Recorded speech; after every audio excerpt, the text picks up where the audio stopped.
Au Sénat, la problématique sur la répartition des postes a été résolue ce samedi, ceci dans une réunion qui a mis autour d'une table la majorité et l'opposition.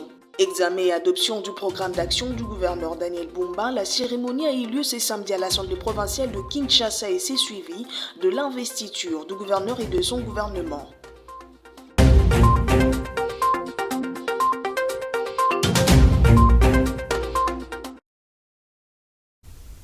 Nouveau journal sur la chaîne du repos. Madame, Messieurs, bonsoir et bienvenue. On parle actualité. L'élection des membres du bureau définitif de la Chambre haute du Parlement est désormais une question de quelques jours. La problématique à la répartition de postes vient d'être résolue. Le consensus a été trouvé à l'issue d'une réunion que le bureau d'âge a organisée ce samedi 3 août avec les deux partis. Chabrat Tanta.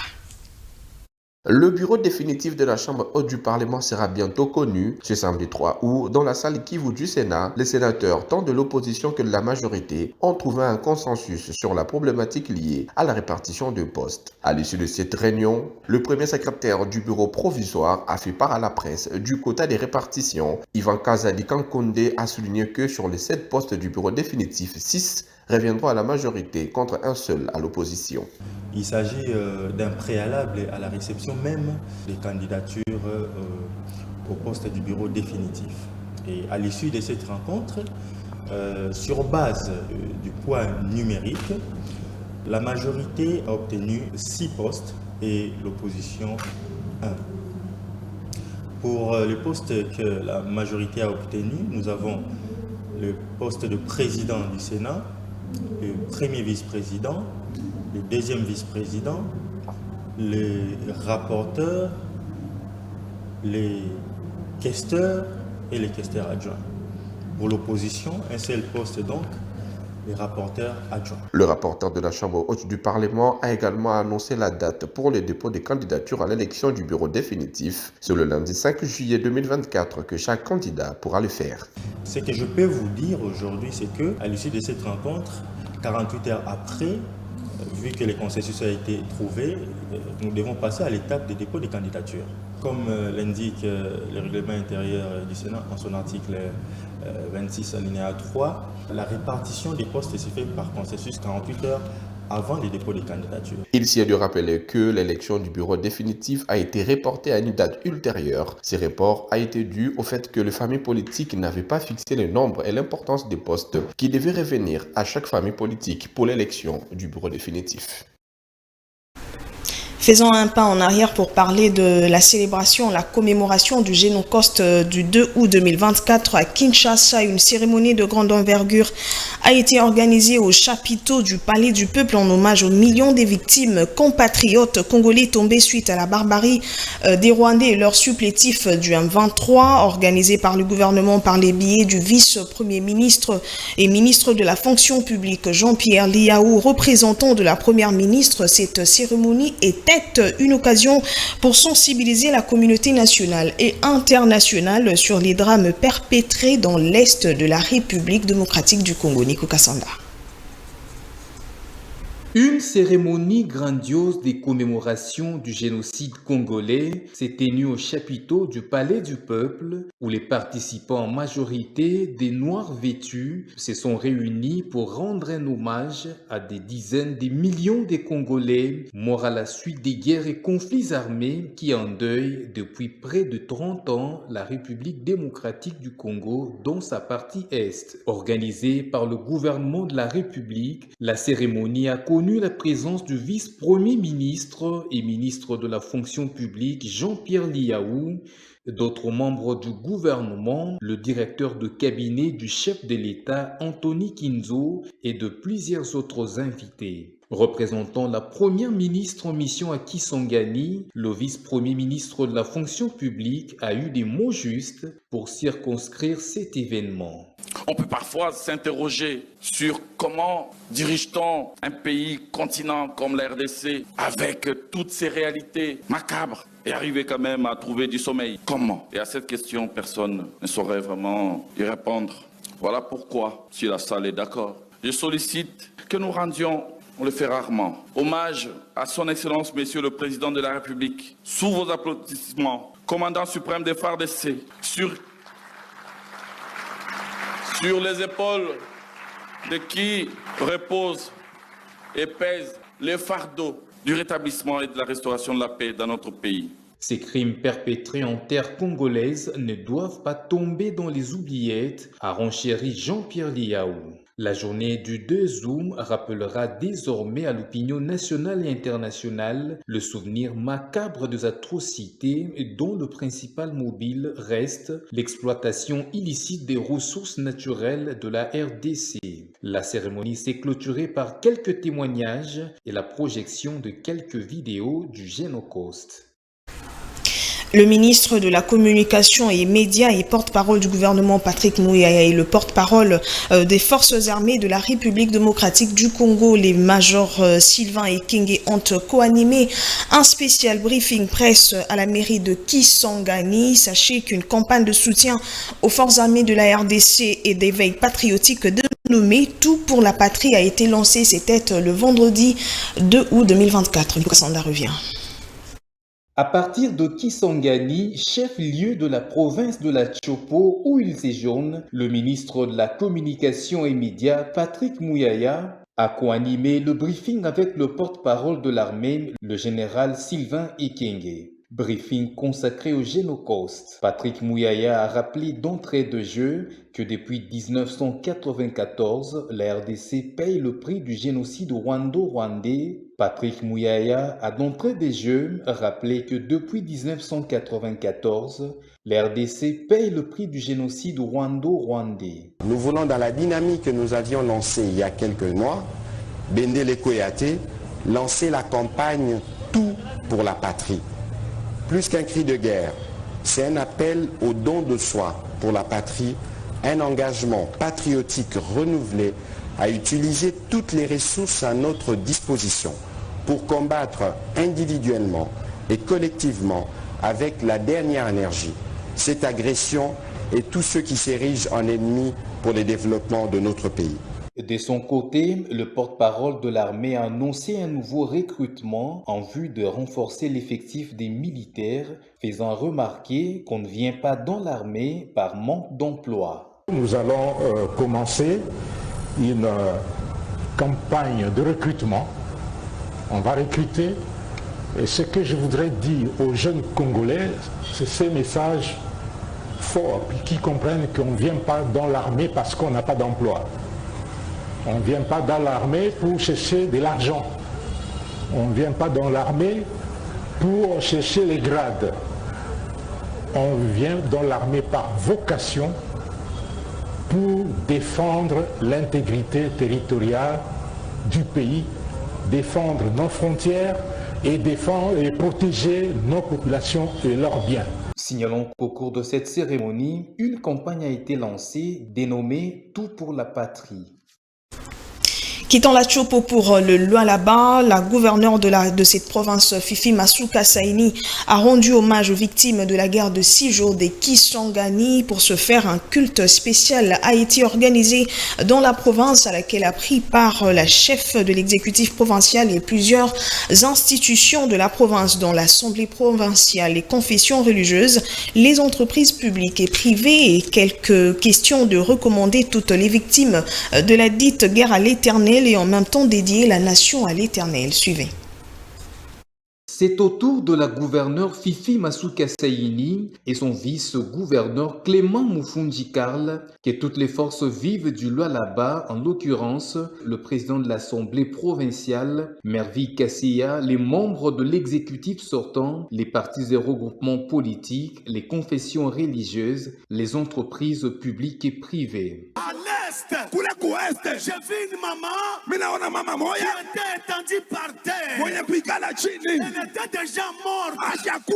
Et son enfant était tété.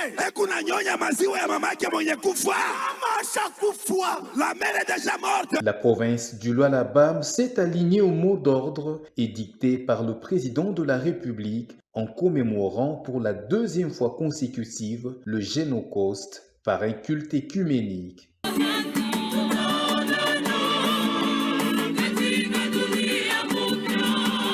Du haut de la tribune, la chef exécutive provinciale du Lualaba va marquer cette journée en souvenir à la barbarie perpétrée par les agresseurs de la RDC, lançant un appel au soutien d'une guerre injuste qui n'a que trop duré. Une pensée pieuse pour nos frères et sœurs de Makobola, de Kasika, de Goma, de Kibati, de Kisangani qui vivent des atrocités à cause du simple fait d'être congolais sur le sol congolais. J'invite toute la population du Lualaba de joindre sa voix à la mienne pour qu'ensemble, avec celle du chef de l'État, dénoncions afin que ces génocides soient reconnus en tant que tels et que ces auteurs soient mis hors d'état de nuire. J'invite la population du Lualaba à sa solidarité habituelle, de ne pas reculer d'un pas et de toujours porter assistance de toute nature aux victimes de ces génocides. En ces jours où toute la RDC manifeste sa solidarité envers les victimes de l'Est, le Lualaba et ses acteurs ne sont pas à la traîne.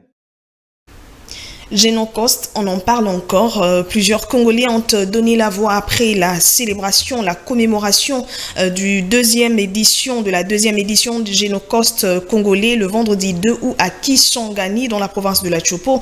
C'est le cas de l'inspecteur général du parti AREP agissant pour la République, Maître Grace Nchouza. Saluons la commémoration de ce Génocost en hommage aux victimes des Congolais décédés. Maître Grace rassure que le chef de l'État et son gouvernement travaille de manière à mettre un terme à ces agressions. Il a été approché par Nico Kassanda et Francis Matondo. Regardez.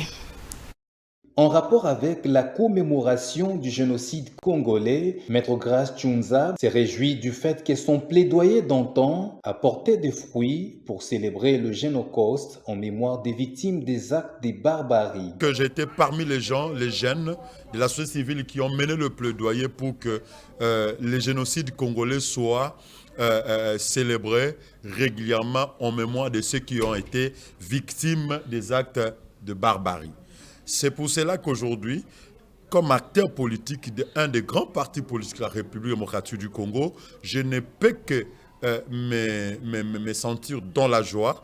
Pourquoi? Parce que pendant que nous sommes au pouvoir, aux côtés de son Excellence Félix-Antoine Tshisekedi Tshilombo, le plaidoyer d'autrefois de la société civile où je faisais partie ont été récits et qu'aujourd'hui nous célébrons les génocides congolais en mémoire de ceux qui ont été victimes des actes barbares.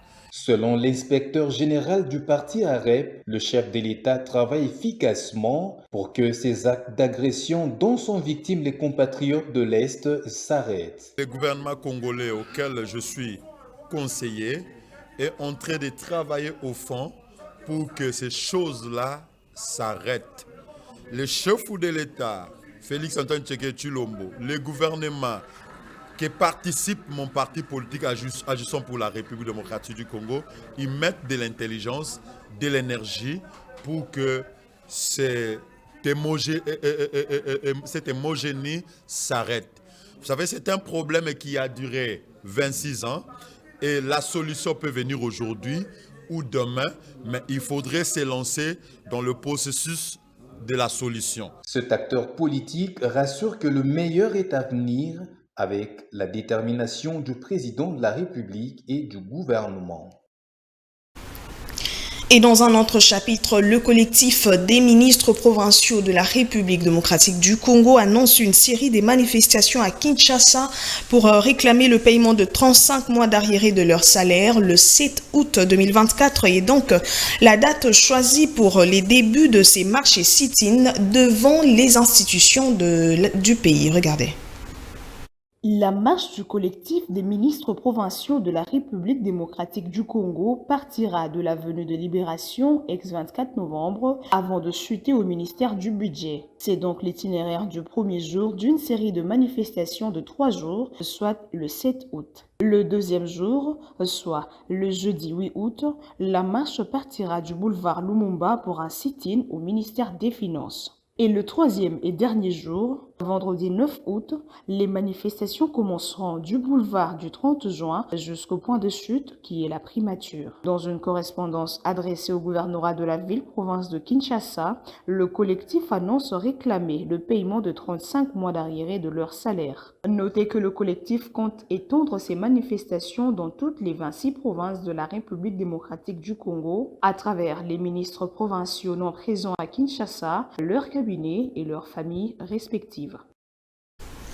Le gouverneur de la ville-province de Kinshasa et son gouvernement ont assisté à la plénière de l'Assemblée provinciale de Kinshasa ce samedi 3 août 2024, plénière qui avait comme ordre du jour, entre autres, examen et approbation du programme d'action du gouvernement de Kinshasa suivi de l'investiture des ministres. Émilie Bénikombidio revient. Le programme quinquennal que je compte mettre en œuvre s'élève globalement à 10 milliards 900 millions 432 451,19 dollars américains. 577,6 millions de dollars américains pour la tranche annuelle 2024. 878,6 millions de dollars américains pour la tranche annuelle 2025. 1,5 milliard de dollars américains pour la tranche annuelle 2026. 2,7 milliards de dollars américains pour la tranche annuelle 2027 et 5,08 milliards de dollars américains pour la tranche annuelle 2028. Les dépenses correspondantes de ce programme sont ventilées comme ci-après. Les investissements de la ville, routes, voiries, écoles et logements sociaux, soit 2,7 milliards de dollars américains sont programmés comme 0,146 milliards de dollars américains pour 2024, 0,364 milliards de dollars américains pour 2025, 0,729 milliards de dollars américains pour 2026, 0,729 milliards de dollars américains pour 2027 et 0,729 milliards de dollars américains pour 2028. Le fonctionnement et dépenses courantes de la ville, soit 3,5 milliards de dollars américains ventilés comme suit. 0,062 milliards de dollars américains pour l'année 2024, 0,104 milliards de dollars américains pour l'année 2025, 0,208 milliards de dollars américains pour l'année 2026, 0,208 milliards de dollars américains pour l'année 2027 et 0,416 milliards de dollars américains pour l'année 2028. Au point 3, les rémunérations et primes diverses de la ville, soit 4,6 milliards de dollars américains, sont répartis de la manière suivante. 0,3 milliards de dollars américains pour 2024, 0,7 milliards de dollars américains pour 2025, 0,7 milliards de dollars américains pour 2026, 1,4 milliard de dollars américains pour 2027 et 1,4 milliard de dollars américains pour 2028. Ces ressources proviennent de sources ci-après. Les recettes propres de la ville, 8,336 milliards de dollars américains. La part de la ville sur les recettes à caractère national, 2,051 milliards de dollars américains. La part de la ville sur les ressources du fonds d'entretien ordinaire, 0,107 milliards de dollars américains. La part de la caisse de péréquation, 0,28 milliards de dollars américains. En ce qui concerne la mobilisation des ressources propres, votre gouvernement prévoit un scénario de doublement de recettes, mobilisé de l'ordre de 2,5 milliards pour les 2 premières années, contre 2 pour les 2 dernières années du quinquennal. Le parti politique Agissons pour la République AREP a lancé ce samedi 3 août les consultations dans le cadre de sa redynamisation. Celle-ci consiste à recueillir les doléances des cadres et membres du parti en vue de les porter à la connaissance de la hiérarchie du parti pour les orientations. En sa qualité d'inspecteur général du parti, Maître Gracieux Chouza a reçu les doléances de quelques fédérations, dont celle de Kwilu et de quelques cadres de la fédération de Kinshasa. C'était au siège du parti dans la commune de Limete. Nico Kassanda et Francis Matondo. C'est dans l'objectif d'assurer le fonctionnement harmonieux de AREP, Agissons pour la République, que son initiateur et président, Maître Guy Luando-Mboyo, vice-premier ministre et ministre en charge de l'aménagement du territoire, a lancé ses consultations. Celles-ci permettent au parti de recueillir les doléances ou autres préoccupations en vue d'apporter des solutions idoines d'après les orientations du président national du parti. C'est dans cette optique que Maître Grace Junza, inspecteur général du parti, a reçu la fédération du Kwilu et quelques cadres et membres de la fédération des Kinshasa. Vous savez, le parti AREP, c'est un parti d'ambition, c'est un parti d'une nouvelle génération, un parti qui veut faire des choses de façon assez particulière, parce que nous ambitionnons la redynamisation du parti dans tout le territoire de la République démocratique du Congo. Il fallait prendre les doléances ou les préoccupations de nos membres cadres en vue d'orientation auprès de l'initiateur du parti. Moi, je suis inspecteur général du parti. J'ai été nommé pour prendre des déclarations, des dénonciations également du parti, parce que je suis le patron, je peux dire, des suivis et évaluations du parti.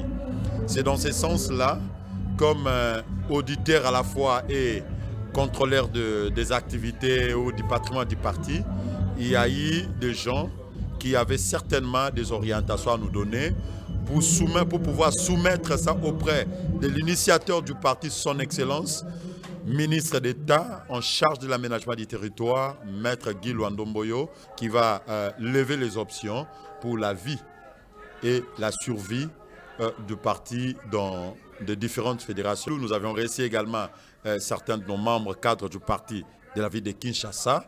Parti membre de l'Union sacrée soutenant la vision du président de la République, AREP a toujours investi dans l'homme pour que ce dernier devienne véritablement un acteur de développement. Parlons sport dans ce journal. L'AS Maniema Union a poursuivi sa série de matchs de fixation le vendredi 2 août 2024 au centre technique Kourarampova de la Fédération congolaise de football association. L'équipe de Papi Kimoto a croisé le fer avec Fonak FC, formation évoluant au championnat de l'entente provinciale de football de Kinshasa. Après une longue résistance, le club cher à Alain Kaloui Touka finit par perdre sur le score de 2-0. L'entraîneur de l'AS Maniema Union a livré son analyse à l'issue de la rencontre. Shadrack Tantachomba. Non, mes joueurs, ils ont bien tourné le ballon, mais on a pêché à la finition. Mais il ne faut rien enlever à l'équipe adverse. Ils ont une très bonne équipe. J'ai vraiment beaucoup apprécié. Et d'ailleurs, ça m'étonne que c'est une équipe des Pefkin. Mais ça joue bien aussi. Ils ont mérité peut-être de faire quelque chose de mieux que de perdre 2-0 cette équipe-là. Franchement, je suis surpris agréablement de cette équipe-là. Et néanmoins, nous, on a pêché à la finition. On connaît ce qu'on va faire pour chercher la perfection dans ce secteur-là. Nous, comme je vous ai dit, que ça nous reste 2 semaines à aller chercher la perfection. Là, on vient de passer une semaine à jouer des matchs. Ça nous reste encore des matchs la semaine prochaine. Jusqu'au samedi 9 ou 10, je pense, si je ne me trompe pas, pour vraiment aller chercher la perfection, travailler beaucoup de combinaisons sur le plan offensif. On est vraiment bien dans notre projet, dans notre plan, dans le programme de travail. Tout se passe comme prévu. Dieu merci. On espère être prêt avant notre déplacement à Lusaka. Bien sûr que oui. Pourquoi? Parce qu'on n'a pas beaucoup recruté. On n'a recruté que 5. Voilà, il y en a qui a retourné, Chama, il est déjà un joueur de Maniema Union, il était parti chez Dauphin, on l'a récupéré, donc lui il fait partie de la maison. Et c'est ça qui a facilité cette intégration-là. Et voilà, mais tout se passe très bien, je suis content d'eux. Comme je l'ai dit l'autre fois, il y a 2 ou 3 qui vont postuler pour être déjà des titulaires, voire même dans la liste des 20 qui ont voyagé pour aller jouer ces matchs-là. À son tour, l'ex-international congolais Alain Kaloui Touka Diongo a exprimé sa satisfaction à l'égard de la maturité démontrée de son équipe. Le tuteur du FC Fonak a également souhaité un heureux parcours en Ligue des Champions à Maniema Union. Regardez. En tout cas, ça a vraiment plaisir. J'ai moi chance wana tout ça les matchs amical En tout cas, Nathalie, des équipes, en tout cas, pour l'équipe Nabiso, Niema Union, en tout cas, même dans l'écran, Nathalie aura toujours. Je sais que l'équipe est très bien, ils ont des joueurs homogènes, en plus, des joueurs à qualité. Donc, je vis Nathalie rythme en tout cas, plaisir à ma casse. Je pense que la Coupe d'Afrique, donc, tout ça, vraiment souhait, vraiment en avant. Et pour l'équipe, il y a une équipe jeune, équipe d'âge, donc bis tout ça on a Sénan. Donc il s'aligne bien pour les petits, bah longuement moi force moi so tali na débit bah ça na moi force moi mais tant bah beti bah moi confiance wana. Donc bah match à boyer pour na biso et ça pena bien pour na biso surtout pour na ba jeune tant bah boyer na ba grand frère na ba beti boyer et ça là moi bien pour na ba jouer. Et toujours en sport, le président de la Ligue de football des jeunes, Zéphir Kaninda, a fait le point sur l'état de santé de la Ligue, le déroulement du championnat et l'organisation autour de ce championnat de jeunes dans les deux catégories U15 et U20. Regardez. Je dirais que la Ligue se porte bien. Les difficultés font partie de la vie. Nous voyons le bon côté et nous voyons les réalisations sur terrain. Les deux catégories, je crois que vous êtes parmi les plus permanents ici et qui suivez avec nous comment les choses se déroulent. Si je dois parler, je préfère ne pas mettre le tout dans un même sac. Parce que d'une part, nous avons le championnat avec les académies qui est à sa 3e édition. Concernant le U20, c'est une phase expérimentale. Nous avions voulu tester l'expérience à Kinshasa, ce qui nous a souri, je dirais à 90%. Ça, vraiment, c'est un plus. Vous voyez, lorsqu'il faut louer une ambulance au centre-ville à Kinshasa pour l'amener à Kourara-Pova, vous ne savez même pas négocier le prix de location de cette ambulance. Parce que déjà, le coût du carburant à consommer pour arriver jusque dans la périphérie, c'était déjà un problème. Pour faire venir une équipe de Mongafula, une académie qui est basée à Mongafula, l'amener au centre Kourara-Pova, c'était d'abord coûteux pour l'académie en question. Et le fait de ramener ça ici au stade Tata Raphaël, on avait voulu que ce soit Tata Raphaël et au stade de Martyr, mais le fait que le stade Tata Raphaël ait accepté de nous recevoir, ça c'est quelque chose de très positif et ça nous a permis de pallier à beaucoup de choses qui n'ont pas marché lors des précédentes décisions. Le bilan est largement positif.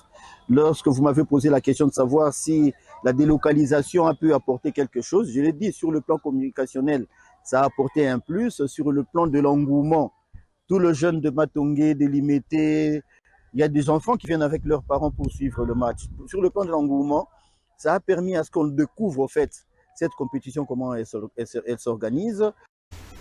L'actualité en dehors de nos frontières, en Somalie, l'on compte 32 corps et 63 blessés la nuit du vendredi 2 à ce samedi 3 août. Une attaque de la milice Al-Shabaab perpétrée dans un hôtel à Mogadiscio en est la cause. On fait le point avec Emeline Béli Cambidio.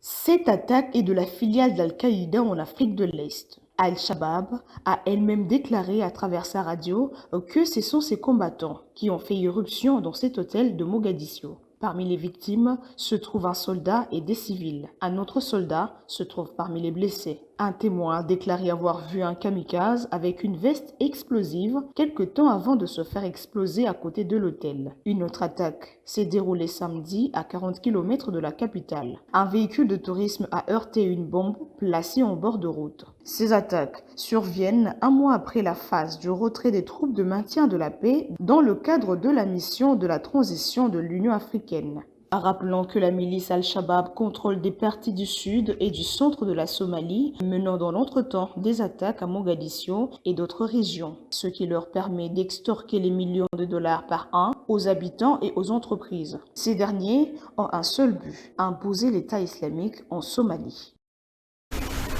Et ça sera tout, mais on prend le rappel de grands titres. La problématique sur la répartition des postes a été résolue ce samedi, ceci dans une réunion qui a mis autour d'une table la majorité et l'opposition.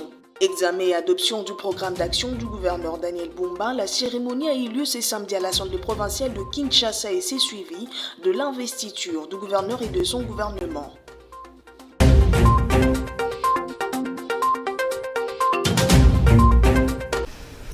Toute l'équipe de Vert Pâturage Télévision, chapeautée par son directeur général Laurent Kalombo, souhaite un heureux anniversaire au promoteur, l'évêque Espérance Mbakadi. Que le Dieu que vous servez depuis votre jeunesse vous bénisse abondamment. Madame, Messieurs, c'est par ici que prend fin ce journal. Merci de l'avoir suivi. Au revoir et bonsoir chez vous.